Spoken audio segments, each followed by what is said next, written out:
Welcome, traveler. Tonight we embark on a journey not for the faint of heart, a plunge into the grimy, glorious, and utterly bizarre reality of getting high in the Middle Ages. Forget your cozy, modern comforts. You're about to be thrust into a world where indoor plumbing is a futuristic fantasy, personal hygiene is a mere detail, and the stench of unwashed bodies, animal waste, and stagnant alleys hangs heavy in the air like a perpetual fog. You'll navigate cobblestone streets slick with, well, let's say organic matter, dodging pigs, peasants, and the occasional runaway cart. You're an exhausted farmer, just trying to survive another day. The constant buzzing of flies, the distant cries of street vendors, the ever-present threat of disease, this is your soundtrack, your backdrop. And amidst all this delightful chaos, you search for something. A moment of obliteration, a surge of euphoria, a glimpse beyond the veil of your harsh existence. You probably won't survive this, but oh, what a ride it will be. So, before you settle in, if this moment touched you in the slightest, don't forget to like the video and subscribe, but only if it truly resonates. And if you'd like, share your comments. Where are you right now? And when did the world outside decide to slow down? It would be gratifying. Now, dim the lights. Let the fans sing that steady melody in the background. And come, let's adventure together. You wake up, not to the soft ringing of your phone, but to the insistent crowing of a rooster and the distinct, earthy scent of damp straw and unwashed linen. Your bed is a simple mat on the floor of a small, airy cabin you share with your entire family and probably a few unwanted rodents. The early morning light, filtering through a small, greasy window, illuminates dust motes dancing in the frigid air. You huddle, pulling the rough wool blanket tighter around you, already feeling the familiar ache in your joints from a lifetime of hard work. As you step outside, the morning air hits you like a slap. It's a cacophony of smells. The beige and are hard, acrid odor of wood smoke from countless fireplaces, the sweet, putrefying aroma of discarded garbage, and the omnipresent cloying stench of human and animal waste. The streets are already bustling. Merchants are setting up their stalls, hawking their wares in booming voices. A wagon creaks, laden with fresh hay, its wheels churning through mud and other things. You carefully pick your way through the filth, trying to avoid stepping in the most glaring puddles, a futile effort, really. Your leather boots, perpetually encrusted with dirt, offer little protection. Your stomach rumbles, a hollow echo in the morning chill. Breakfast, if you're lucky, will be a piece of stale bread and a chunk of cheese, washed down with beer not for pleasure, but because the water is often too filthy to drink without risking the dreaded bloody dysentery. Even the beer is thin and weak, barely enough to give you a slight dizziness, certainly not enough to escape the harsh realities of your day. You head to the market. Your purpose wanders, but your need for distraction, for anything to dull the edges of your reality, is pressing. The market is a sensory overload. The shouts of vendors merge into a continuous roar. The aroma of roasting meats mingles unpleasantly with the stench of raw sewage and unwashed bodies. You see a man selling what he claims are miracle elixirs, bottled concoctions promising everything from eternal youth to limitless energy. You scoff, but a part of you, a desperate and weary part, wonders, what if a woman, her face wrinkled like a dried apple, offers you a small pouch of dried herbs? For your pains, good sir, she croaks, or for a troubled mind, bring sweet sleep. You eye the herbs suspiciously. You've heard stories of such things, of people falling into deep sleeps from which they never wake, or waking up screaming to ghosts only they can see. Yet the persistent pain in your back, the growing anxiety about the coming winter, makes you hesitate. The world around you is cruel and unforgiving. Life expectancy is tragically short, as disease is rampant and violence is never far from the surface. Superstition reigns supreme, and the line between medicine and magic is so thin as to be non-existent. So, when life offers so little comfort, is it any wonder people seek solace, escape, or even a brief moment of joy in whatever they can find? You consider your options. There's a local tavern, of course, where weak beer offers fleeting warmth and a dulling of the senses. But this is a familiar path, leading only back to the same cold bed and empty stomach. No, you're searching for something more, something that promises to lift you, if only for a few hours, above the mud and misery. Something to truly feel. The woman with the herbs smiles. Her eyes are surprisingly shrewd. You reach into your battered purse, finding a few coins inside. This is it. Your first step into the strange and often terrifying world of medieval drugs. What could possibly go wrong? You hold the small cloth bag, feeling the light weight of the dried herbs within. The woman, the local healer, or perhaps a witch, depending on who you ask, has a glint in her eye that tells you she knows much more than meets the eye. She calls them sleeping herbs, but the tavern saying was that, with the right dose, they could take you to places not even crows would dare fly.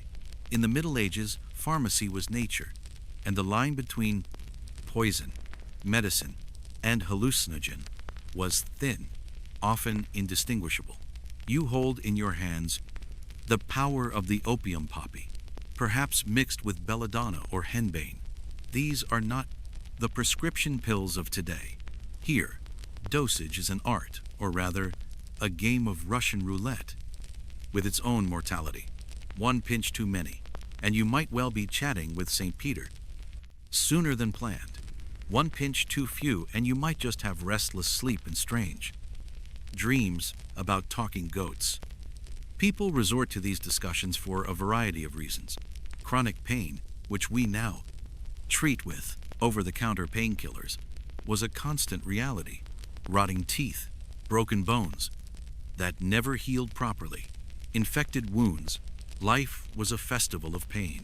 So, the promise of deep, pain-free sleep was an irresistible call.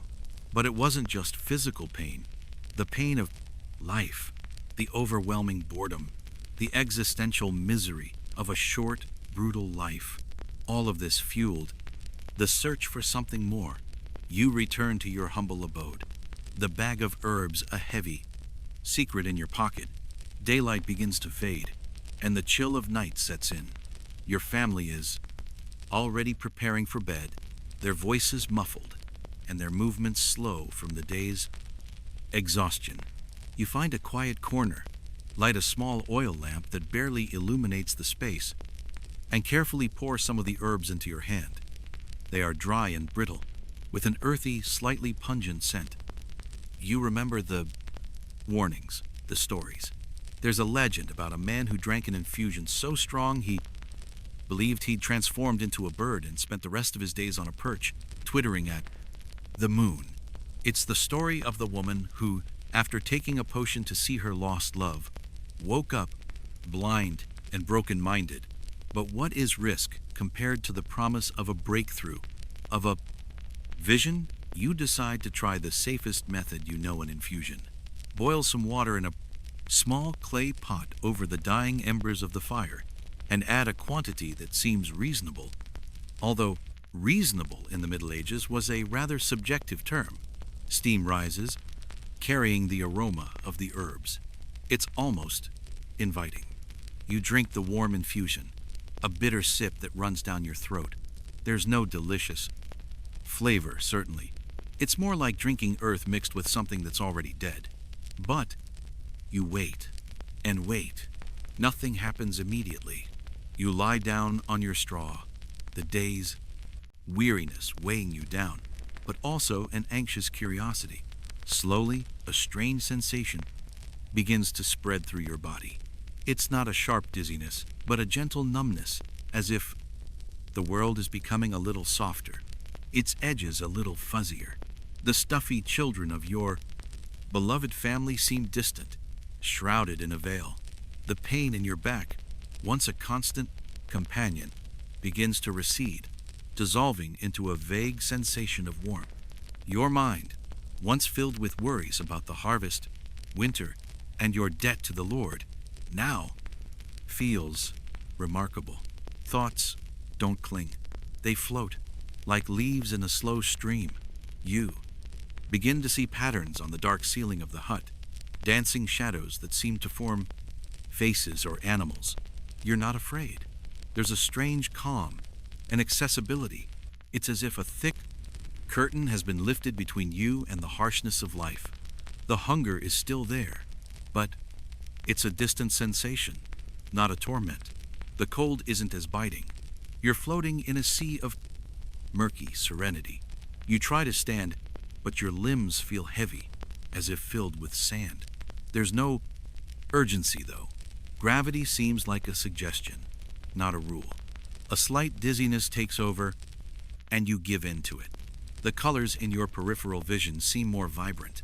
Even in the peripheral vision, darkness. You close your eyes, and images surface shapes and colors, flitting and morphing. They're not like ordinary dreams. They're more vivid, more real, yet at the same time completely impossible. You see fields of blue flowers that never existed, rivers of silver light, and perhaps, for a brief moment, a glimpse of a beloved face long gone. It's a paradoxical experience. You're present, yet at the same time, completely absent from your body, from your life. It's a refuge, an escape that reality could never offer.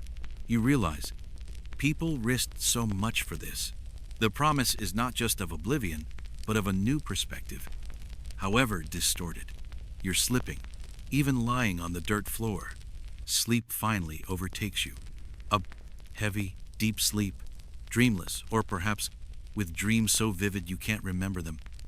Upon waking, the potion has done its work. You've escaped.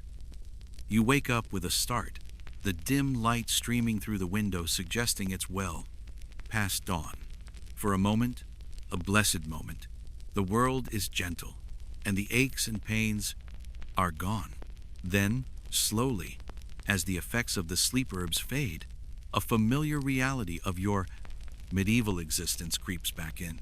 Your head feels heavy, a dull ache behind your eyes, and your mouth is as dry as the Sahara after a particularly long drought. You stand, your limbs still feeling a peculiar lightness, as if they don't belong. This is a hangover, medieval style, and it's a rude awakening from your drug-induced reverie. You stagger out of your hut, blinking against the bright morning light. The market, usually a bustling hub of activity, seems eerily quiet. Or perhaps it's just your perception, still clouded by the lingering effects of the herbs. You pass the same woman, the healer, but today she's not selling sleep herbs. Instead, she's hawking a universal panacea, a dark, viscous liquid in a small clay bottle, promising to cure all manner of ailments. For the moods, good sir, balance melancholy and choleric, she croaks, her voice hoarse. Ah, the moods. In the Middle Ages, medicine was steeped in the theory of the four humors: blood, yellow bile, black bile, and phlegm. An imbalance in these internal fluids was considered the cause of all physical and mental illnesses. So if you were feeling a little off, a little too melancholic, an alchemist or a healer might specify something to balance your black bile. Often, these remedies were concoctions of herbs, minerals, and sometimes, well, things you probably wouldn't want to know about. These alchemists were the rock stars and charlatans of their time. Part scientist, part magician, part con artist. They promised everything from turning lead into gold to concocting the elixir of eternal life. And in their pursuit of these lofty goals, they often stumbled upon substances with potential, if unpredictable, effects. Picture a medieval chemistry lab.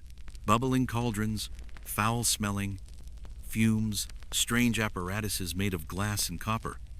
You might encounter one of these alchemists in a dimly lit alley, their stall adorned with bizarre symbols and transported liquids. They'd sell you a drink of courage before a joust, which was probably just a strong dose of opium or a hallucinogenic plant, or perhaps a love potion.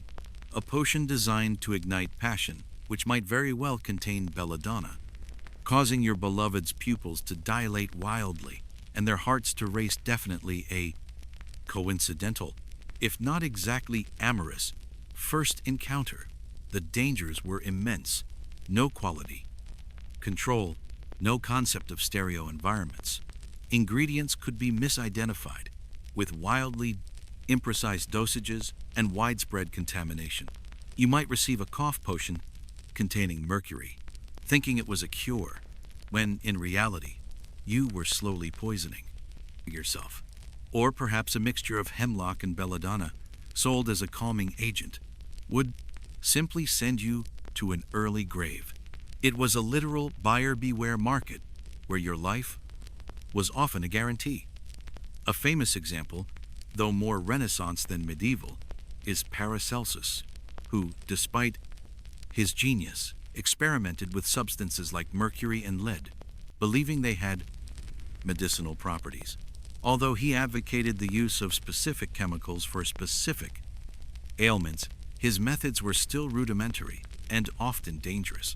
In his medieval world, this kind of dangerous experimentation was happening everywhere in homes, in small laboratories, in the back rooms of apothecaries.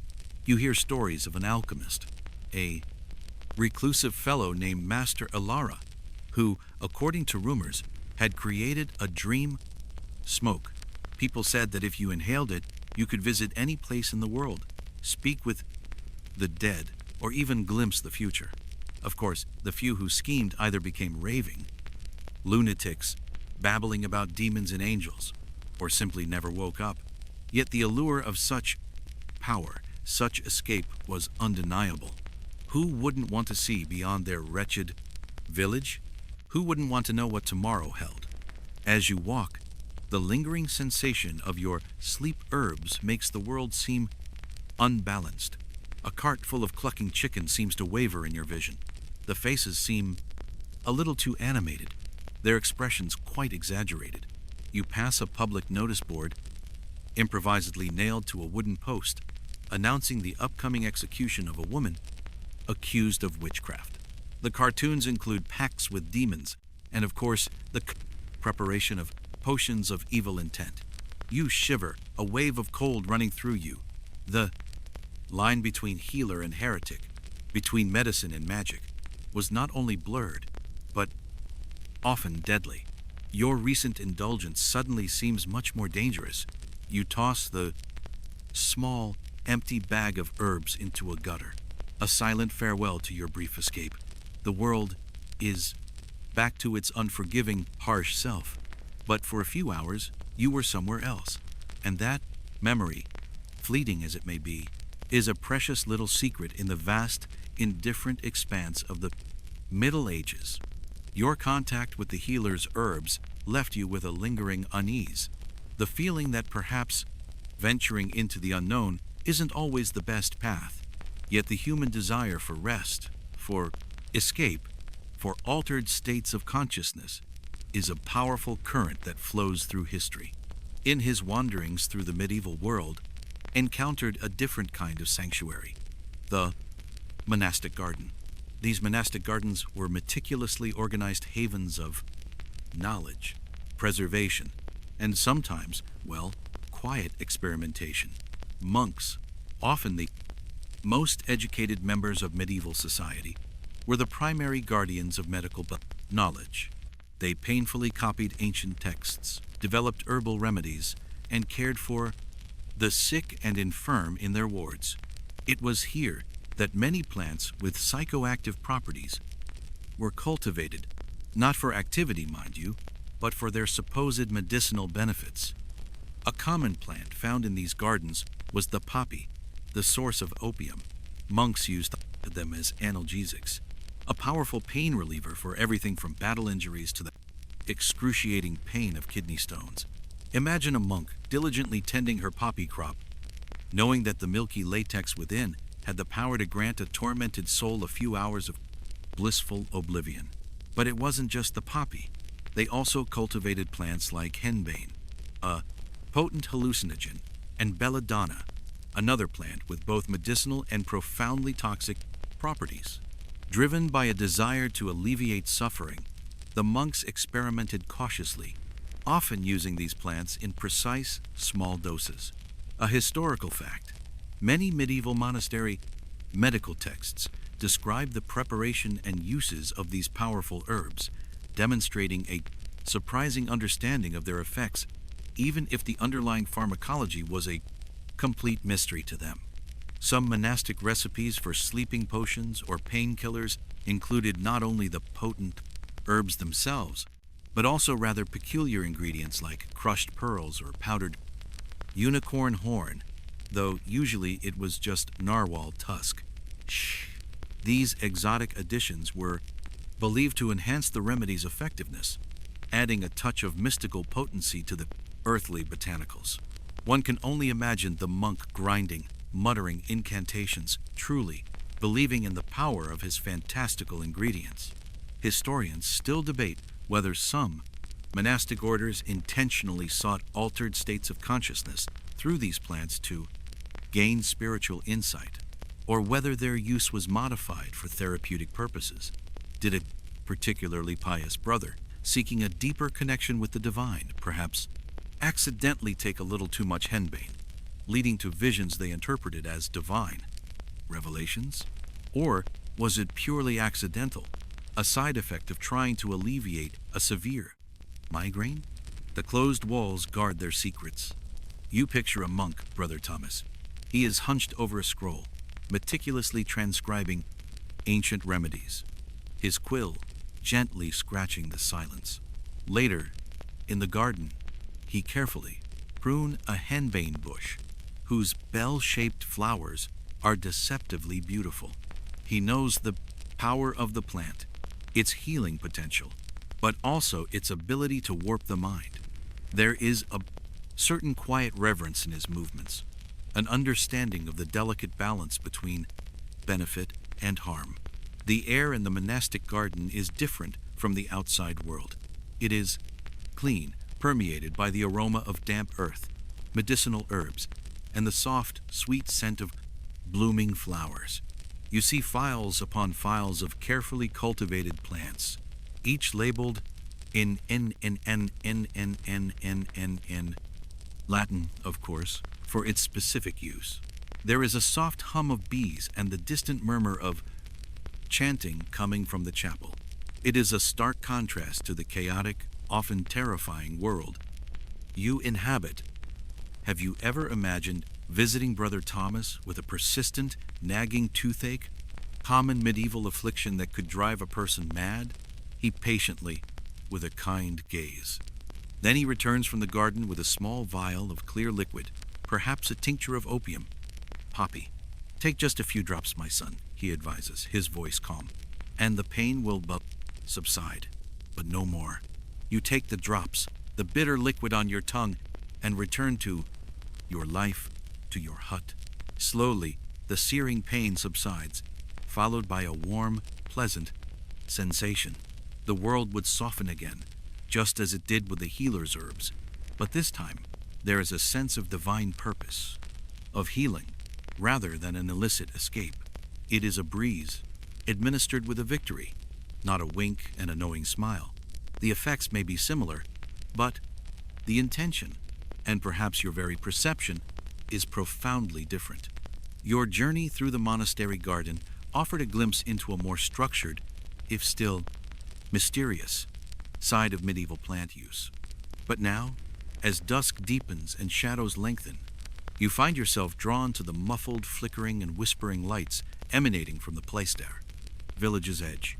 This is where old customs persist, where fear and fascination intertwine, and where the line between natural healing and forbidden magic fades into obscurity. In the Middle Ages, anything beyond the immediate comprehension of the common folk was often attributed to supernatural forces. A sudden illness, a failed harvest, or even a particularly vivid dream could be seen as the work of black magic. And at the heart of these fears were women and sometimes men accused of witchcraft. These individuals, often secluded, herbalists, midwives, or simply those who lived outside the social norm, were believed to possess knowledge of potent plants, not only for healing, but for casting spells, inducing curses, and, yes, for altering minds. A chilling historical fact, one of the most infamous texts on witchcraft, the Malleus Maleficarum, or Hammer of the Witches, published in the late 15th century, explicitly detailed how witches used herbs and ointments to induce visions, facilitate communication with demons, and even cause impotence. Although this text appeared later in the medieval period, its sentiments reflected a long-standing fear and suspicion. Imagine being accused of such things, simply for knowing which roots could stop bleeding or which leaves could alleviate a fever. Historians still debate whether these so-called witches worked with these highly potent hallucinogenic plants to induce visions they claimed were supernatural experiences, or whether these accusations were purely the result of mass hysteria, misinterpretation of traditional medicine, and the persecution of marginalized individuals. Did they truly believe they were flying, or was it the overwhelming effect of a powerful plant, combined with their social conditioning, that made them confess to such fantastical acts? You approach a small, isolated hut, its thatched roof nearly swallowed by the encroaching forest. A thin wisp of smoke rises from the chimney, carrying a scent that is earthy and strangely sweet, a mixture of wood smoke and something else, something vaguely familiar from your previous encounter with the healer, but darker, more intense. You know the stories about the woman who lives here, Ilara, the mother of the forest. She is sought out for desperate remedies, for love spells, and for those moments when people want to see beyond the mundane, perhaps even glimpse the future. The air around her hut feels dense, almost vibrating with an invisible energy. Inside, the fire casts dancing shadows on the shared shelves of dried herbs, rich roots, and jars filled with unidentifiable liquids. Ilara is an elderly woman, her face a map of wrinkles, her eyes sharp and discerning. She moves, with surprising agility for her age, stirring a small pot over the fire, from which a light, pungent aroma emanates. She doesn't offer you a simple infusion. Instead, she produces a small, dark ointment, a salvo. Rub this on your temples, she advises, her voice a low hiss, and on the soft places of your skin. It will open the pathways between the worlds. The sensation upon applying it is strange, a cool, tingling sensation that slowly gives way to a dull warmth. The scent is overpowering, earthy, and floral at the same time. As the ointment absorbs the world around, you begins to change. The walls of the hut seem to breathe. The shadows deepen and twist. You feel a strange lightness, a detachment from your own body, as if floating just above yourself. The children of the forest outside the hoot of an owl, the rustle of leaves become acutely clear, then dissolve into a low, monotonous hum. You experience vivid hallucinations, distorted figures dancing in the periphery of your vision, objects melting and reforming, even the sensation of levitation, of gliding through the night sky. The ground beneath your feet may feel spongy, ethereal. The air may taste like honey. It's a deeply disturbing experience, far more intense and less controlled than the gentle sleep brought on by monastery herbs. It's wild, untamed, and deeply unsettling. This isn't escape. It's a plunge into the chaotic depths of your own subconscious, amplified by powerful botanicals. And as the night deepens, you realize the true terror and allure of these devils' potions. They don't just dull reality, they shatter it. The disturbing journey through Alara's Devil's Brew leaves you shaken, the residual echoes of distorted reality clinging to your senses. You yearn for something familiar, something that, while still potent, has a more recognizable place in this hectic world.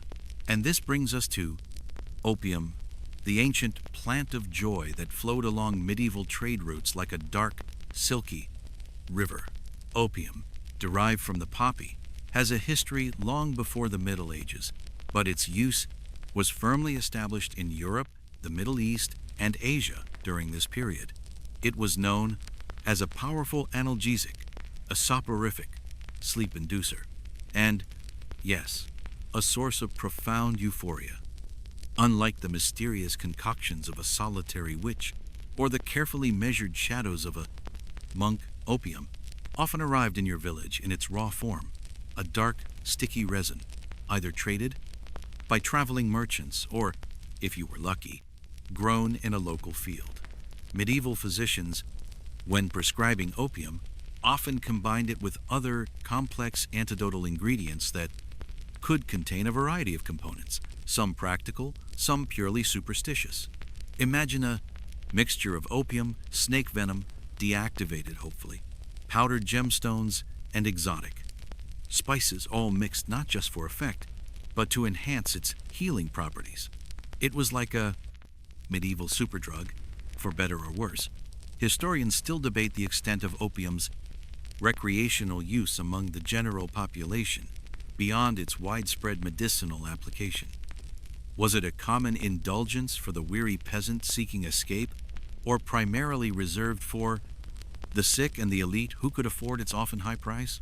The evidence is fragmentary, often found in indirect references or extensive medical texts. You are drawn to the movements of the docks, where goods from distant lands are unloaded. Amid the bales of cloth and barrels of wine, you spot a small, unassuming box. A grizzled merchant, his hands stained with unknown substances, gestures to a dark lump wrapped in oiled parchment. "For your troubles, good sir," he grunts, his eyes widening slightly. The black tears of the poppy, it banishes pain, grants visions, and makes the heaviest heart light as a feather. You've heard of this black gold, stories of soldiers numbing their wounds, of nobles escaping the monotony of their lives, of poets finding inspiration in their misty embrace. Unlike the terrifying plunge into the witch's brew, opium promises a smoother, more predictable descent.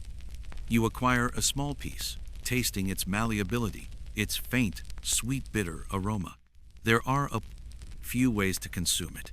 You could dissolve a sliver in wine, creating a potent potion, or, more directly, you could chew it, letting the bitterness spread across your tongue, slowly absorbing its effects. You opted for the latter, finding a quiet corner away from the market's prying eyes. The initial taste is deeply bitter, a taste that lingers even as you try to wash it down with a sip of thin beer. But then, a warmth begins to spread through your chest, radiating outward. It's not a rush, not an immediate shock, but a slow, creeping tide of calm. The symphony of the dock, the shouts, the creaking ropes, the lapping water begins to fade, becoming a distant, muffled hum. Your muscles, tense and sore from a lifetime of work, begin to relax, feeling heavy and deeply comfortable. A wave of euphoria or flood, gentle as a summer breeze, yet undeniably powerful. It's a sense of well-being, a satisfaction that transcends the harsh reality of your surroundings. The worries that usually plague you, hunger, cold, the constant threat of illness simply dissipate, offset by an expansive, peaceful emptiness. Your thoughts aren't right. They wander, slow and meandering. You close your eyes and find yourself in a waking dream. You're floating above your village, seeing it not as a muddy, miserable place, but as a tiny, intricate tapestry. You can record vivid memories, not as they were, but enhanced, imbued with a soft, golden light. Time seems to stretch and contract, hours seeming like minutes, or minutes like an eternity. This is a joy plant, an escape valve from a brutal existence. She doesn't confront you with demons or send you flying through the night sky. She simply cradles you, wraps you in a warm, silky blanket of oblivion. It's the closest thing to true peace you can experience in this difficult age. A temporary respect from a life that offers little more. The danger, of course, lies in its allure. Who wouldn't want to remain in this state, to make this temporary escape a permanent residence? But as the sun begins to set, casting long shadows across the pier, you know the effects will soon subside, and the harsh realities return. But for now, you just float, a lonely island of bliss in a medieval sea of strife. A soft, enveloping opium haze dissipates, leaving you anchored once again in the rough fabric of medieval life. But your quest for altered perceptions isn't over yet. If the monastery offers structured calm, and the witch's hut offered terrifying chaos, then there is another realm of experience, one that is both mundane and mystical, practical and deeply spiritual. Cannabis. In the Middle Ages, cannabis had its place, although perhaps not always in the way you might imagine. Hemp, the fiber of the cannabis plant, was absolutely vital to medieval society. It was used to make ropes for ships and farms, sturdy fabric for clothing. Your own tunic may have been woven from hemp, sacks, and even paper. Charlemagne, the great emperor of the Franks, even promoted hemp cultivation in his domains, noting its immense economic and practical value. By then, the plant was ubiquitous, growing in fields across the continent, a part of everyday life. A peculiar detail: although direct evidence of widespread recreational cannabis use in medieval Europe is scarce, there are fascinating attractions. Some scholars suggest that the fumes from burning hemp seeds, perhaps accidentally inhaled by workers processing the plant, could have mildly intoxicating effects. Picture a scene: peasants toiling in a dusty barn, threshing hemp, and suddenly feeling a peculiar lightness, a burst of laughter, or perhaps a deep appreciation for the patterns in the hay. It's a subtle, almost accidental breeze. You find yourself in a bustling market town, far from the coastal docks. Here, the air smells less of salt and fish and more of earth, wood, and the faint, unmistakable aroma of dried plants. You approach a merchant selling various fibers and raw materials. Among his wares, carefully tied together, are dried hemp stalks. He talks about their hardiness, their characteristics, and, more specifically, their ability to withstand the climate. You ask subtly a casual question about its other uses. The merchant, a shrewd man with discerning eyes, gives a slight, almost imperceptible nod toward a smaller, less secure bag, hidden beneath a pile of ropes. This isn't fiber. It's the dried leaves and flowering tops of the plant, carefully separated. To soothe the nerves, he whispers, a twinkle in his eye, or to bring a different kind of peace. You buy a small amount, feeling its dry, slightly crumbly texture. You've heard answers about this too, not the dark, fear-inducing tales of witches, potions, nor the heavy, soporific embrace of opium. Cannabis, they say, is different, lighter, more cerebral. Finding a secluded spot outside the city walls, near a babbling brook, you consider how to consume it. Smoking, as we know it today with pipes and rolling papers, wasn't common. Perhaps you could try vaporizing it by heating it on hot stones and inhaling the vapors, or, more likely, you could brew it as a tea. You opted for the latter, gathering some dried tombs and lighting a small, discreet fire. You boil water in a small metal pot you carry, then carefully add a pinch of the dried leaves, letting them steep. The tea is earthy, with a slightly herbaceous flavor. You sip it slowly, feeling the warmth spread through your body. The effects aren't immediate, but after a few minutes, a familiar lightness begins to blossom in your chest. It's subtle at first, a gentle release of the weight you didn't even know you were carrying. Your senses sharpen, but in a pleasant, almost detached way. The sound of the gurgling brook seems clearer, each ripple and splash distinct. The rustle of leaves in the trees is like a whisper, telling ancient secrets. The colors around you, the green of the grass, the soft browns of the earth seem richer, more vibrant.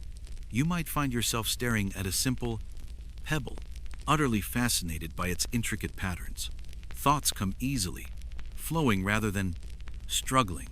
You might feel a surge of creativity, imagining fantastical tales or devising clever solutions to everyday problems. Laughter comes more easily at the absurdity of a passing bird or a dragon-shaped cloud. There's a heightened awareness of your surroundings, but also a profound sense of peace. You feel connected to the natural world, part of its rhythm, not just a weary observer. Unlike opium, which lulls you into oblivion, cannabis seems to awaken your mind to different possibilities, to subtle beauties you normally ignore. It's less about escaping reality and more about experiencing it from a progressively different, more open perspective.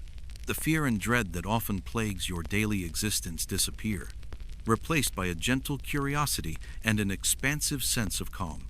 This is an internal journey, a quiet revolution of perception. You've tasted the sweet oblivion of opium and the strange lucidity of cannabis. But now, the forest calls to you, and with it, an encounter with something that is both sacred and terrifying. Sacred fungi. Forget fairy tales. Reality is far more complex and, at times, mind-boggling. History.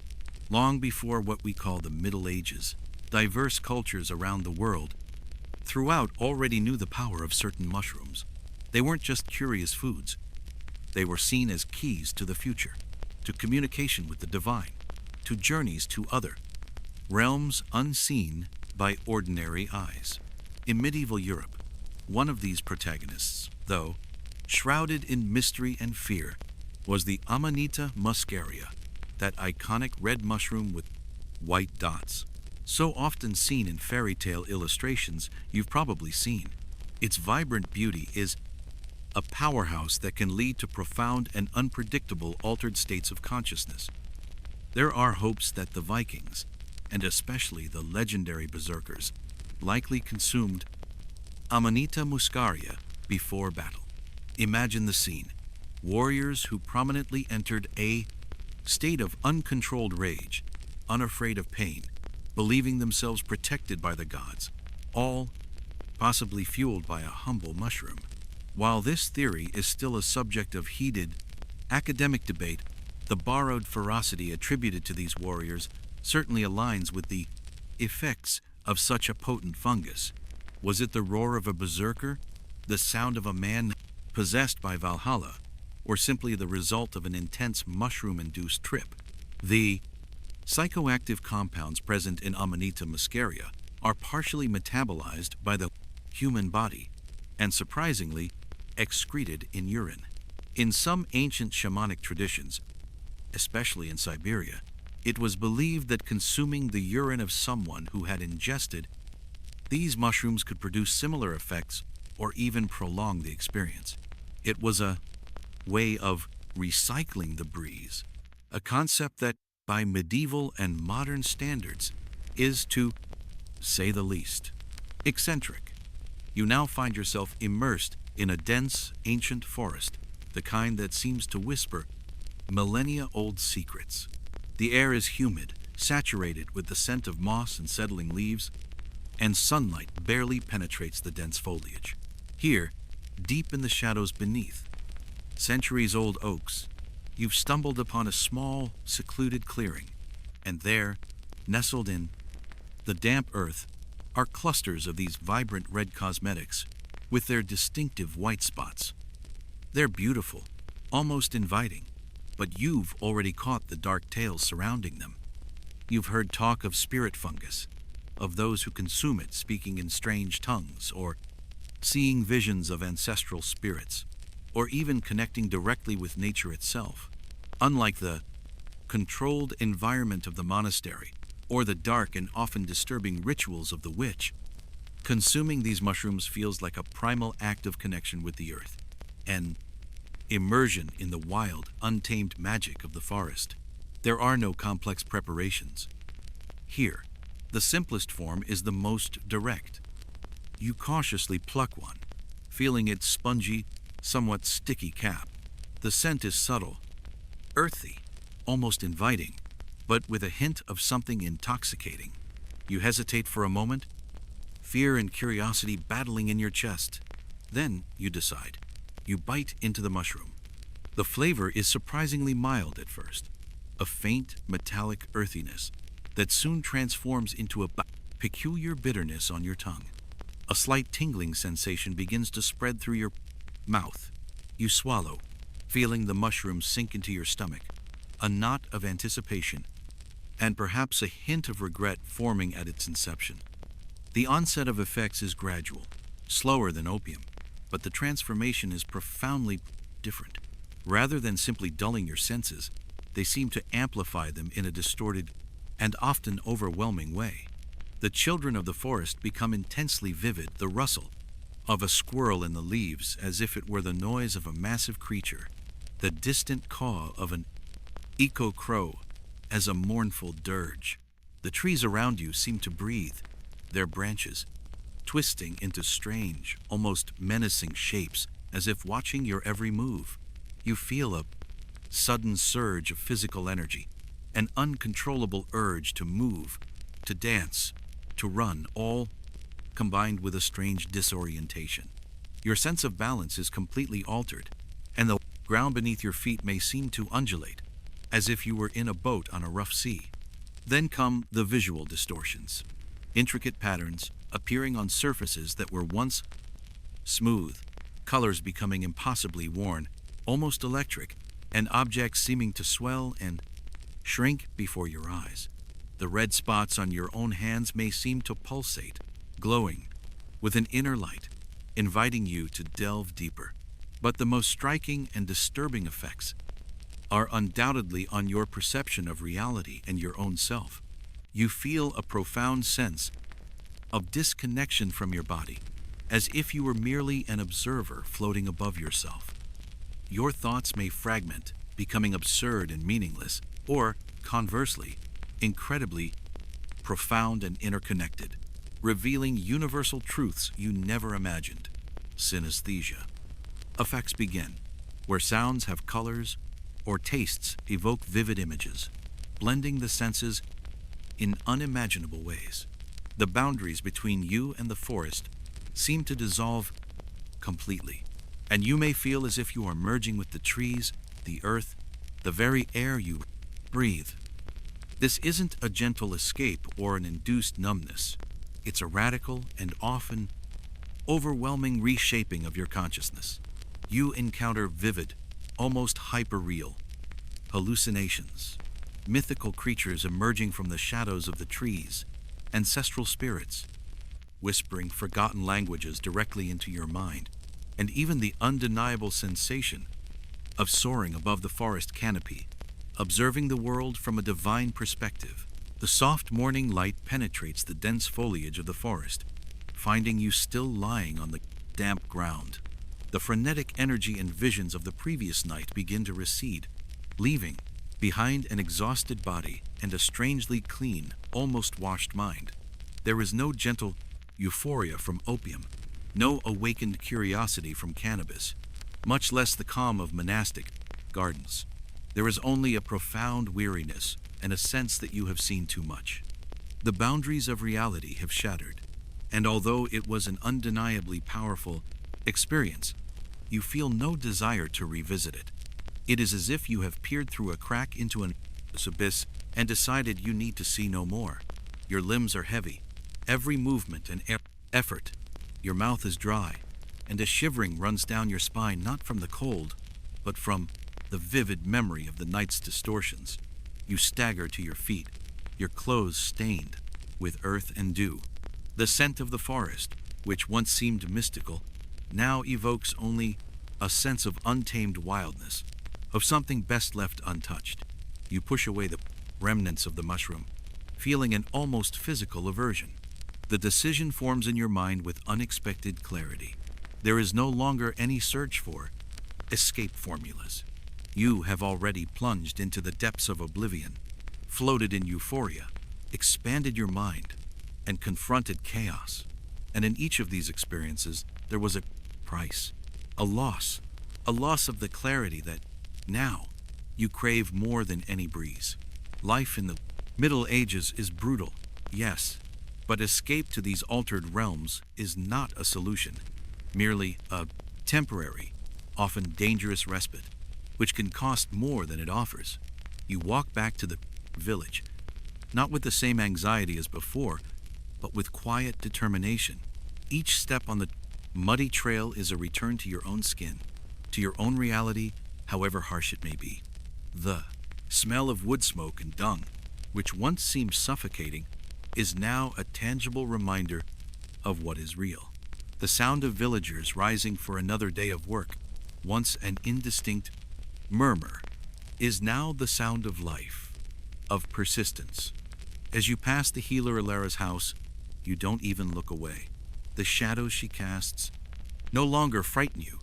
You've seen the shadows of your own mind, and they were far more frightening.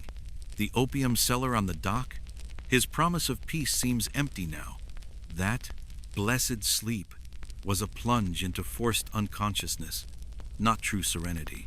Even the Persections, monastic gardens, with their aura of divine healing, now remind you of the delicate line between collapse and temptation.